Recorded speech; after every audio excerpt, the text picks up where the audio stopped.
What is going on? Hello, hello, and welcome everyone to the Unblinded Huddle, the number one place to start your day with a daily dose of integrity-based human influence. My name's Fernando, fellow co-founder here of the movement, and today is Why Wednesday. So every day here, we have a specific name acronym that we use to anchor on our day, and Wednesday's my favorite. Even in the saying and thinking of why Wednesday, so much becomes present, and we always start this day with having all of us here in our movement. And first of all, thank you, for everyone that continuously comes here. I see so many familiar names every morning. And of course, thank you to all the new people that are joining and wondering what's going on and what's happening here.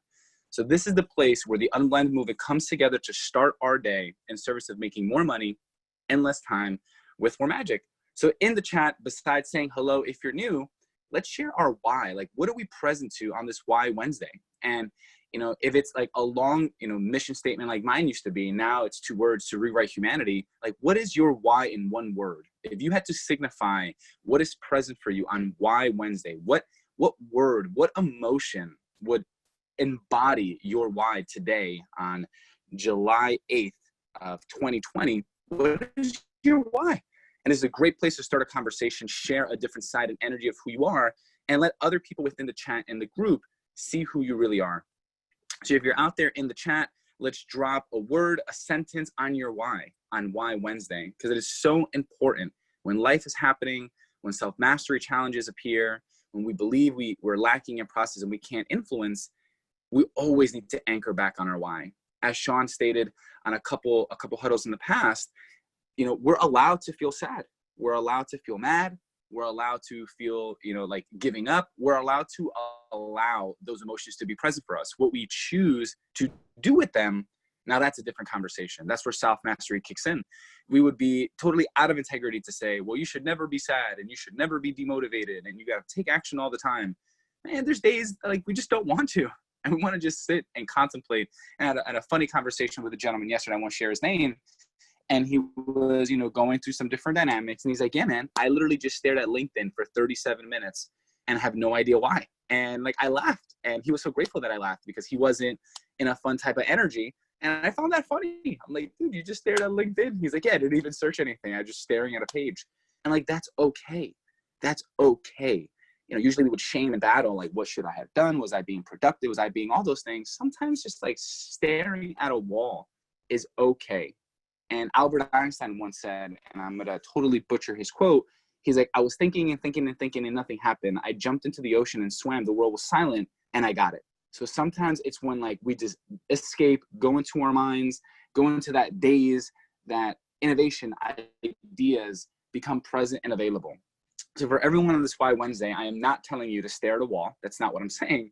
What I'm saying is anchor on your why and what's important to you, and make sure that you have something to help trigger you when self-mastery challenges show up throughout the day, because I promise you they will. Distractions will happen. Decisions to do other things will happen. A desire to do nothing will happen. A desire to quit will happen. A desire to avoid will happen. And it's when we remember why we must do the things we must do that acceleration happens. So I'm just going to take a quick peek at the chat here and like see what is up. We have Vaughn, an example for family. We have Jack Reeder. His why is to love, serve, and grow. We have Ken. His why is to be impactful. We have Kyle, leave a dent in the universe. We have Andy Zapata, who's going to be one of our speakers here today, with improvements.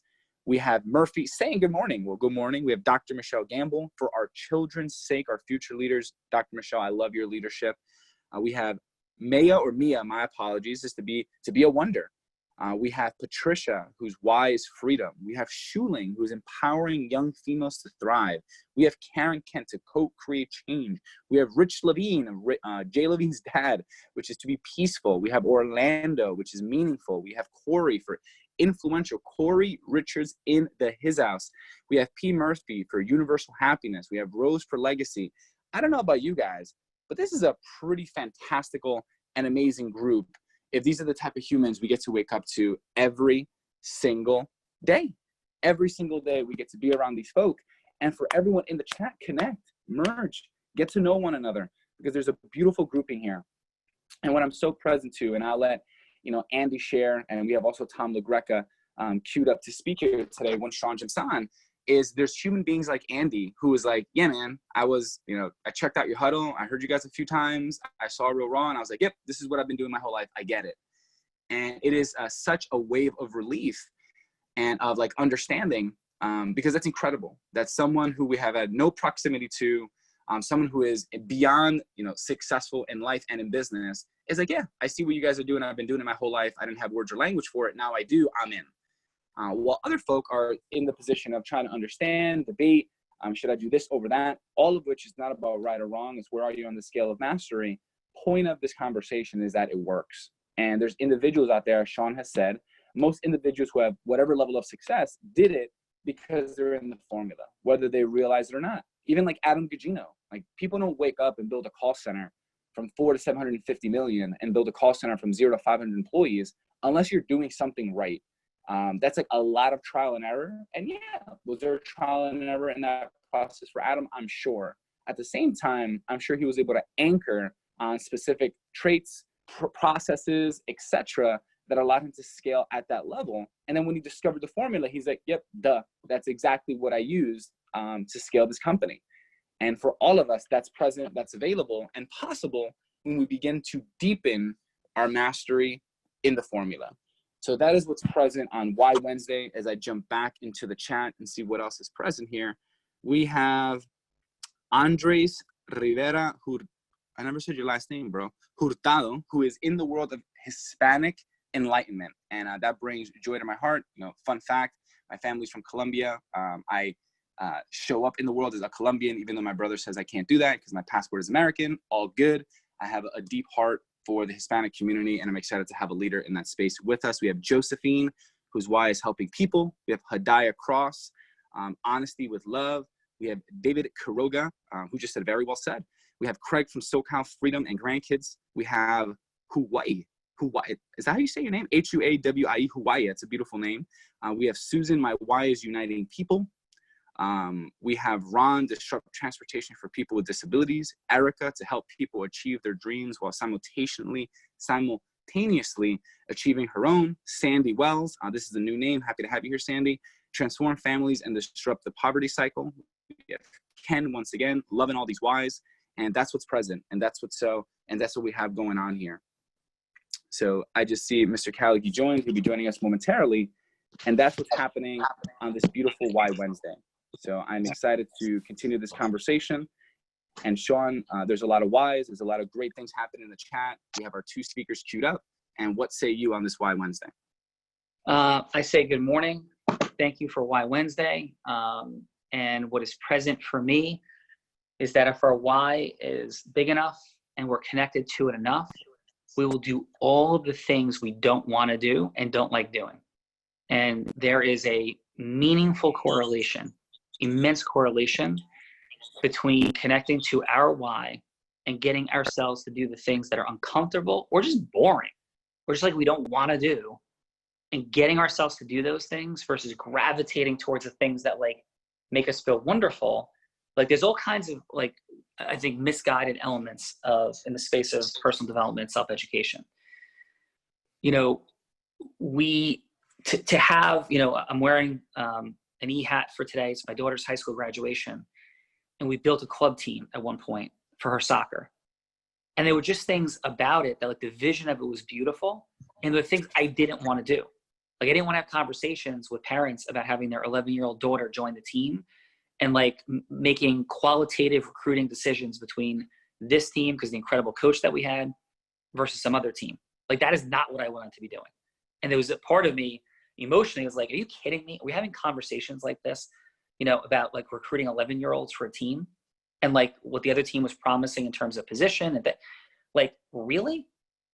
But it was in my why of doing it and knowing what would happen as the outcome for all involved, including my daughter, including the coach, who's an amazing man, or his name is Roberto.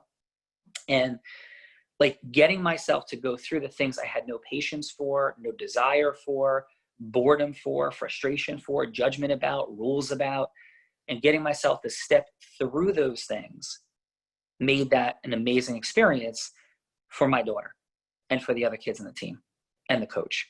So like on this Why Wednesday, present to that reality, getting ourselves to follow through and do the things we don't want to do purely, or we're scared to do. Like on the other side of that, because sometimes you're like, oh, just stay in your zone of genius and your flow. Like sometimes you have to be out of your flow and do the things that you don't want to do, because like you don't have the person sitting in your space to do it for you, with you. Like, so yes, that's present. So Fernando, let's bring up our amazing guests as we all work through today and challenge you to like work through that thing that you just don't want to do. And the other side of it is the things that you want, your flow, your genius, but like it's on the other side of something. So here's to getting through that to the other side of something. Fernando. Awesome. Well, thank you, Sean. And Unblinded team, we're going to bring up these two fine folks at the same time, and Sean can decide how we have some conversation. We have Tom LaGreca, who graduated from Penn State University and then St. John's University School of Law as editor-in-chief of the Law Review. He practiced law for 7 years, including on Wall Street, before starting his own for over 20 years in his own commercial flooring business in the New York City construction industry. Now, he's the executive director. You want to talk about something hard to sell or doing things you don't want to do? Start asking Tom LaGreca, who was a Wall Street attorney and Law Review honors graduate from law school, what it felt like to be dealing with the construction industry of New York City. So back to you, Fernando. Yes, I can only imagine. And Tom LaGreca is now the executive director of Caliggy Law's medical revenue recovery line of business. And then we have Andy Zapata, who I'm so grateful just joined our one-on-one experience. And he is like clear as day as what we're doing here and who he is in the world. He's a serial entrepreneur who focuses on healthcare companies such as urgent cares, home health companies, diagnostic centers, medical centers, and physical therapy centers. He's currently the CEO and founder of Physical Therapy Now, a franchise company with over 40 franchises, voted top 100 franchises on Entrepreneur Magazine in 2020. He started several companies with a credit card and a credit limit of $10,000, now worth millions, by using systems of ecosystem mergers. Boom. So Tom, Andy, how are you guys today? We're doing amazing. Hey, Sean, how are you, bud? Awesome. So let me jump in with Tom, then we'll get to Andy in a second. So Tom, thanks for being here. Tom is one of the hardest working, most loyal, diligent, incredible people imaginable. And you've heard me tell some stories about CI and all the years, and we'll drop in on that real quickly. So Tom, what was it, just quickly, how did you get yourself to do everyday things when you owned your commercial flooring business in the city that most people would say they didn't want to do? With your educational background, your talent, your ability. Yes, your dad, you grew up working your dad's butcher shop, in New York, and you're in the Bronx, and it was like incredible hard work, diligence, all that framework. And you go through working a giant law firm, you quit because you're at a urinal and you hear partners talking about the frustration of spilling gasoline on the tarmac, filling up their private jets. And you can confirm if I'm exaggerating any one of these points or not. And you move on to your own business. So first, is what I'm saying accurate? And second, how did you get yourself to do all the things in that business, dealing with crazy, intense people, in and out of integrity, insanity? How did you do all that? Okay, let me just put a little flesh on the bones of that urinal story. An absolutely true story. I'm working at a big Wall Street law firm in the bathroom at a urinal, and two of the senior partners are in urinals nearby, and they start talking about, one of them starts saying how he took his private jet to an antique show in London over the weekend, and it was the takeoff was a disaster because the jet crew was spilling fuel all over. And the other partner says, yes, it's really hard to find a good jet crew. And I was thinking to myself, at the time, I was only like a year or two out of law school. I was still driving a 65 Chevy hand-me-down from one of my brothers. And I always remember my father saying, it's really hard to find a good mechanic, to be a mechanic. So I realized immediately I was a little misplaced in that atmosphere and wasn't quite sure that I would ever fit in. But in any event, it does really get to I'm so glad I'm on a Wednesday, because it really does get to my why. And my why is a little less dramatic, I think, or a little less grandiose than some others, because I did come from a modest background. My father had a butcher shop in the Bronx. He raised 10 kids. And as you know, Sean, my oldest brother was a very, very hardcore junkie. And he started when he was about 14 years old. So you can imagine parents of 10 children, and their oldest son was a hardcore drug addict. And that was the beginning of all that. So they didn't even know what to make of that. They had no idea how to even address it. This was in the 60s. So there was all, drug addiction was all kind of somewhat new, especially for like a middle-class family. So you could just imagine what it took for them to address that, right? So they have 9 other children after the 14-year-old. And when I say he was pretty hardcore, he was hardcore, right? So the amazing thing, so I grew up with the example of my parents, and you can imagine in that atmosphere, they never went to bed until all the kids were situated where they had to be. And that always wasn't that easy with the oldest son. And they worked incredibly hard. Like, they didn't take a vacation for 25 years, true story. Wow. And then, their version of a vacation was going to Palisades Amusement Park. And on Tuesdays, my father would take off and take my mother shopping, and that was kind of their day together. So, that was all a special treat. But after all of that, as I grew up, and I worked very hard my whole life, always, whatever I was doing. So whether it was in the butcher shop, in law school, in college, afterward as a lawyer, in the flooring business, I always worked incredibly hard and never really understood why until you had us do that exercise of your why. And when I kept peeling back the onion, I realized that somehow I wanted my sacrifice to be as worthy as theirs, because they raised the rest of us beautifully, and they were just tireless in their sacrifice. So I always wanted my sacrifice to be worthy of theirs. And I only have 3 kids. I don't have 10. And thank God I don't have a son that has a drug problem or a daughter that has a drug problem. So I never really had to sacrifice the way they did, very fortunately. But instead, I tried to take it out in work. So I always look at work as a sacrifice. I look at work as a spiritual thing, the way they did. And they never, they always had a great outlook on life. And it was probably their religious, their interest in religion and their dedication to religion. But, and that's it. That became my role model, and that became my why. And now I try to carry that into my work ethic. I think I'm a tireless companion, even for my colleagues. I try to mentor the younger people. I'm pretty dedicated to all of our client base. So I think all of that comes through from me trying to be worthy of my parents, and that seems to be my driving why. Amazing, Tom, and super appreciative. And you've done an incredible job. It was during your leadership that I've told stories before, that when I said we would do 1,000 arbitration files a month, and it seemed delusional, we got to a point where we were delivering close to 2,000 files a month.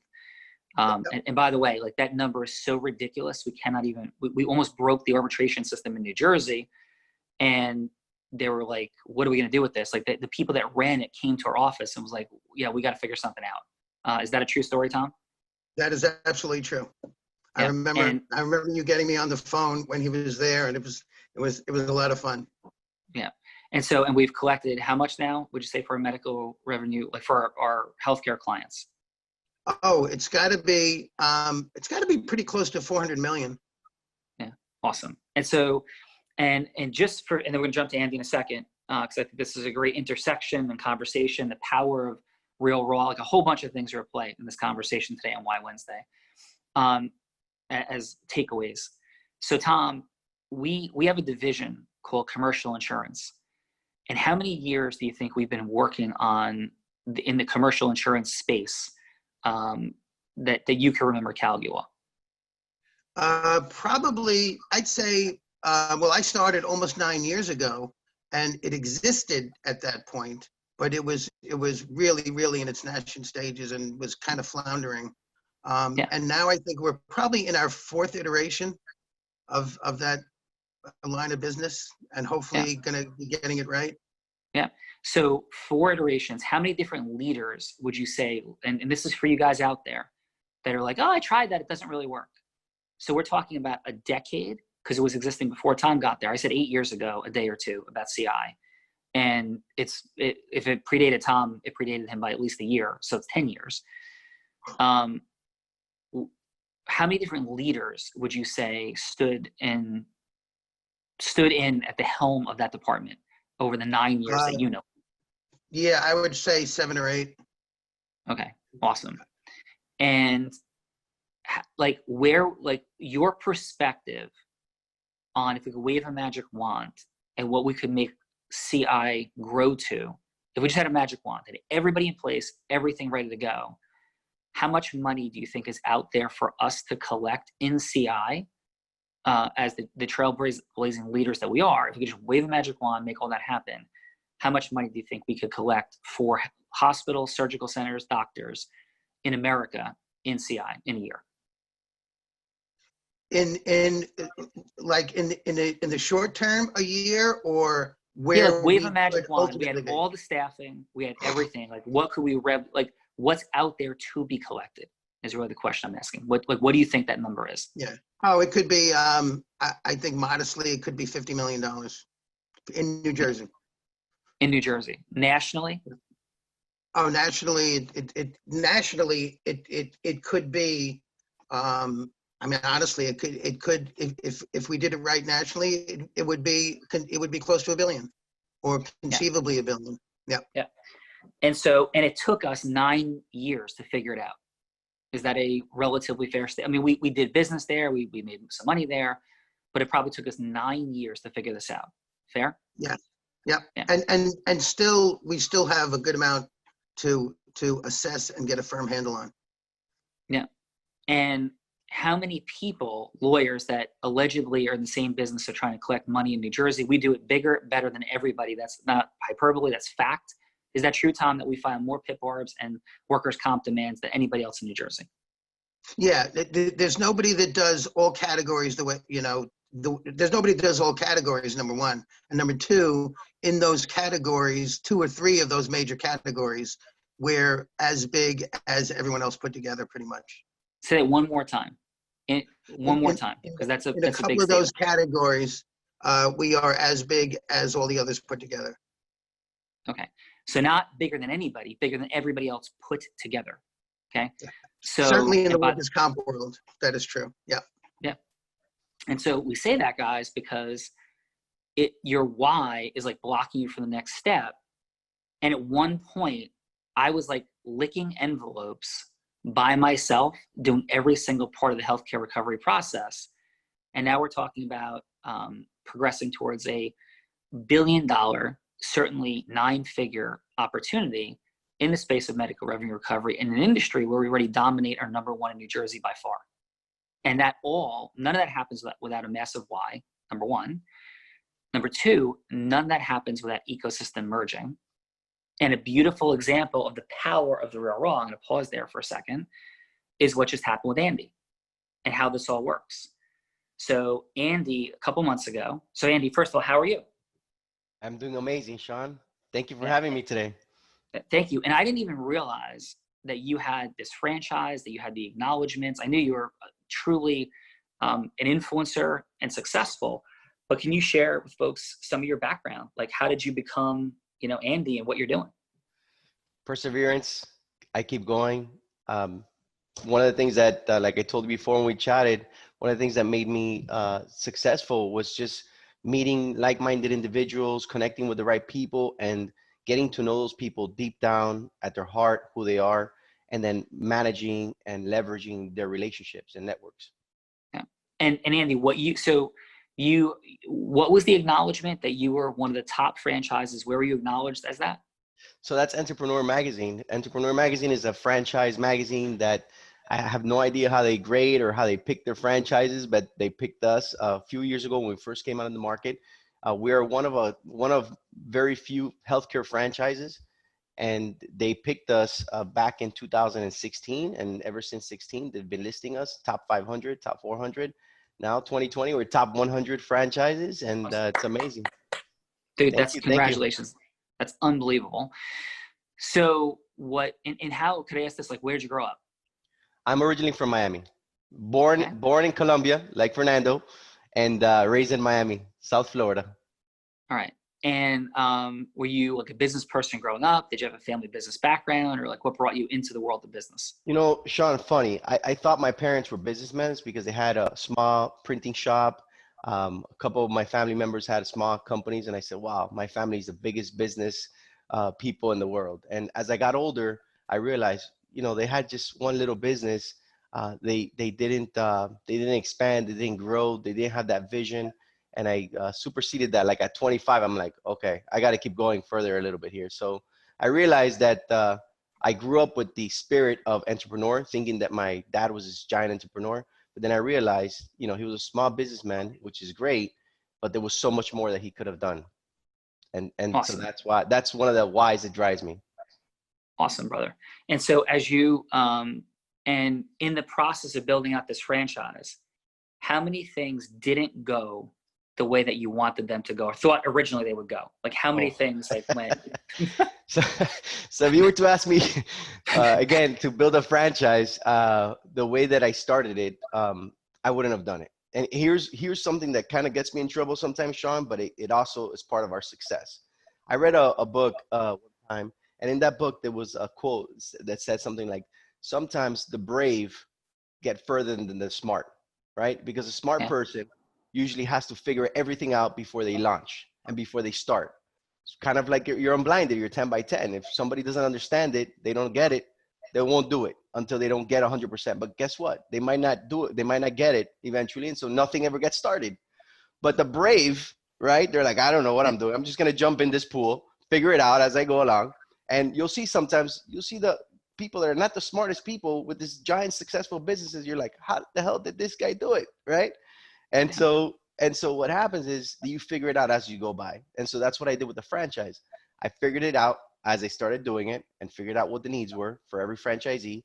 And I started changing my systems, improving them until I figured out what they wanted. Now I'm a rock star at franchising, and I'm actually launching my second franchise pretty soon. Brother, congratulations. That's awesome. So a couple months ago, you hear about the Huddle, you jump on the Huddle, and what drew you to Unblinded, to the 10 by 10, to Real Raw Open? Like, what did you see? You're successful, you have all this going on. Like, why would you care about any of these things? Sean, that's funny. So my entire life, every single business that I've had, I call it network emerging networks. That's what I called it before. You're calling it ecosystem merging, which is amazing. But I just said, hey, let's join networks, right? So I would meet a person that would be in the business, maybe an MRI technician or an MRI rep, and I say, hey, why don't you introduce me to everybody you know? Let's have a week, and I'm going to introduce you to everybody I know that I think you can get business from, right? So we would merge networks, and I would meet 1, 2, maybe 10 people in his network, and I would go up the vine and get to know those people and set up meetings and set up lunches, do vacations, whatever I had to do, happy hours, to get to know his network deep down at their heart, right? Who they were. And then I would do the same thing. I would introduce them to 2, 3, 4, 5 people. It would take me maybe a month to get this done. But what happened is when you came out and said, you can do this at not at a monthly level, but you can do this on a daily level, get to meet 10 people, 100 people, be a part of a 10, be a part of leading 100. I said, wow, this is amazing. I'm already doing this. It's just taking me a year to do this. I can do this in a week. This is amazing. So right off the bat, I got it. I jumped on it. Before even talking to you a few days ago, I had done 4 Real Raws. It's working beautifully. referrals are flowing in, right? So I'm getting patients from attorneys that I never talked to before. I'm getting patients from MRI technicians I never talked to before. It's amazing. It's working like you planned it. Got to take off my hat to you, my friend. Well, thank you. And I take my hat off, tip my hat to you. And for everybody, this is just not making anybody wrong, anything. But I think sometimes, Andy, this couldn't have been more powerful, because you got the concept, because you do this already. And you shared the distinction of like the smart versus the brave, of just like, I don't have to like get all this. Like, you acted before, and then when you came to hearing about 10 by 10 Real Raw, you're like, dude, this is amazing. because this just compresses time for what I know is critically important already, which you call network merging, we call ecosystem merging, same deal. Because remember, everybody, we say that the formula isn't like what I invented is how to think. It's people like Andy are running around the world who built everything they built, merging ecosystems, merging networks, slightly distinct language, all good. Like that's what he did. And that's how he is in Entrepreneur Magazine. I didn't even know him. We haven't even had a private conversation. Like this is all happening just in like real time, like what's happened. So Andy does a real raw. And honestly, I'm like, okay, like what's this real raw gonna be? Who's Andy? I'm not even sure. I go on and he's got a bunch of incredible people like himself on there that are successful entrepreneurs, making things happen, understand the power of influence and ecosystem merging. And you know what? He's on there doing slides, explaining the real raw. And I'm just sitting there like, this is unbelievable. Like, this is like exactly what this is supposed to look like. Holy cow. And I just want to acknowledge you, Andy, like what an incredible and beautiful job. And yeah, like Tom McGreck is here. And this is funny. So my thinking is like, hey, there's great things to do with Andy and Unblinded and the space of healthcare. It's beautiful. And then I happen to mention that we do like recovery work for doctors, including commercial insurance. And Andy's like, and other people in the call are like, I don't know people that do that. Like, that's really valuable for my doctors. Like, let's do something together. So there's nobody in South Florida. There's nobody in South Florida doing commercial insurance collection. Zero. There's a lot of people doing personal injury collections, PIP, yeah. but there's nobody in CI. So you guys will be the dominators down here in Florida. Yeah. And that, by the way, was it Tom McGreck? Why are you laughing? I'm laughing. No, just because, when the planets align, they just align, It's one of those things. So. All right. Now, Tom, am I allowed to have one little like fun moment together? Go ahead. Tell me what you think I'm going to say. I don't know, but I'm preparing myself for any possibility.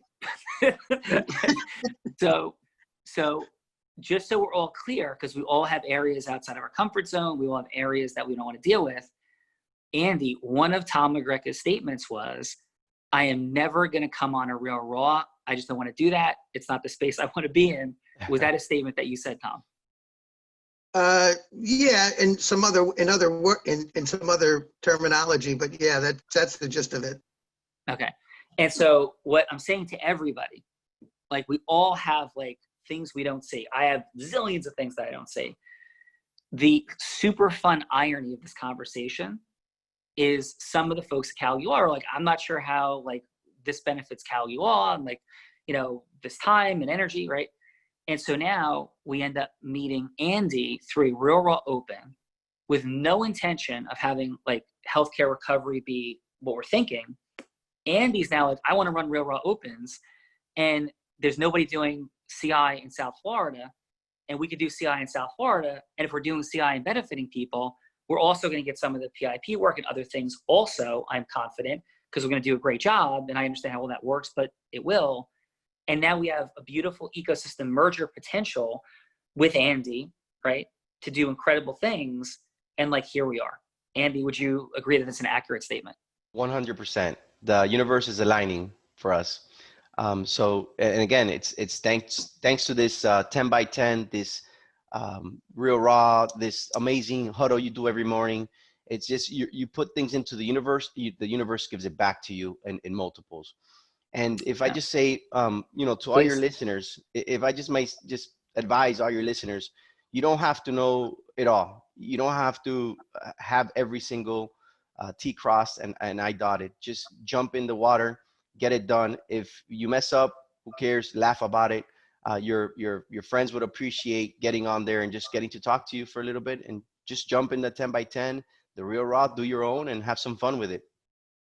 And Andy, I'm so thankful. Be brave. Let's all be brave. Andy's words. And Andy, I'm excited about our working together, creating more, in so many ways. And I see beautiful intersections with the stuff that you're doing in your franchises, with what we're doing Cal U Off, what we're doing Unblinded. And this is a beautiful example of an ecosystem merger. And Andy and I repeat, right, did not prepare any of this. It wasn't like, hey, Andy, say that, like none of it. And it's just, he gets it. Boom, here we are. And we're going to add value. He's going to add value. Everybody's going to add value. And massive things are going to, as long as we follow a formula, beautiful things will be created. We could screw it up and like not follow through, but I am very confident that with Andy and, you know, with our team, that's not going to happen. So Andy, one more quick thought. I'm going to be down in Palm Beach. I have Tony Robbins home this weekend. So, and we don't have to decide now, but if there's any time you have Friday afternoon, I'd love to connect, maybe meet up in person down South Florida and chat a bit. If that fits in for you, great. If it doesn't, I understand, then we could figure that out offline. 100%. Fridays are my easy days, so I'm open. All right, brother. Well, thank you. Tom McGreck, any final, Andy, any final from you for the group? Be brave, guys. You don't have to know it all. Again, Sean, you've done an amazing job. Fernando, you've done an amazing job. Tom, I'm sure I'll talk to you again. But let's keep it going, guys. You know, you guys are impacting and changing lives. Sometimes I know that, Sean, you might not see that. You keep doing it. You keep putting things into the universe. The universe will give everything back to you guys. So thank you, Fernando. Thank you, Sean. Keep doing what you're doing. Thank you, brother. Thank you, Sean. Thank you, guys. And Tom McGrecker, real quick, I want to acknowledge Tom, that if you ever want to learn, have a model of self-mastery, of relentless persistence, of like just tireless work ethic and commitment, that is what Tom McGrecker represents. Like, Tom, when somebody would say something like, hey, like, I don't know, do you feel like giving up? Like when somebody says like, give up, what's your reaction to that? It's just foreign to me. It's like a different, you know, you once called me, what did you call me? A cyborg or something? Like, yes, you called me a cyborg or something. I mean, I'm not even familiar with what a cyborg is. But, like the Terminator, like just a machine that just keeps coming. Yeah. So, you know, for me, it's just continue, you know, you just keep doing and doing and doing and doing. And I always believed, even to the detriment of my health, that there were 24 hours in the workday. So, you know, there's never not enough time. There's always enough time to just persist. So, and Tom is a beautiful and wonderful father, husband. His wife is an attorney at the firm, Joanne LaGreca, tremendous leader. His son is somebody who's touched my heart. We've had lunch several times, and he is writing a book, which his dad is editing, which, Tom, just for fun, in 30 seconds, I love how you phrase what this book is about, or the series is about. Yeah, my son calls it or we originally called it a book. I actually call it the most ambitious literary undertaking in the history of mankind, because he's trying to tell the story of everything from the Big Bang all the way up through the book of Revelations, and everything in between. And he's trying to weave science and history and all the different religions and mythologies somehow into the story. And I have the unenviable task of trying to edit this monstrosity. So it keeps me quite busy. All right. Well, Tom, thank you for everything. Your integrity, your work ethic, your leadership. It is immensely appreciated. And thank you for being here, Tom. And thank you, Sean. Thank you for everything, honestly. And thank you to everybody out there. This is all, you know, just great stuff. Just great stuff. And last for fun, when we celebrated in Grand Cayman with the entire team, we went to a place called Dolphin Discovery, and Tom was the only male in his group with our, you know, team from Caligula. And the dolphin trainer started calling Tom Sexy Poppy, and that stuck. And so for the rest of the Grand Cayman trip, and still to this day on occasion, we call Tom Sexy Poppy. So if you don't feel like calling him Tom, you can just call him Sexy Poppy. So Sexy Poppy, thank you for being here on my Wednesday. There you go. Thank you, Sean. Thank you, everybody. All right, thanks. Fernando, any final, brother? What's your takeaways from today, and final? My takeaways for today are diligence, our commitment and consistency. It is incredible to hear, you know, Andy's understanding of this. I am not confused on the ecosystem merger that happened on this huddle. I understand the game of geometric ecosystem merging, and I would end with, it works. I have a huge smile on my face. My heart is full.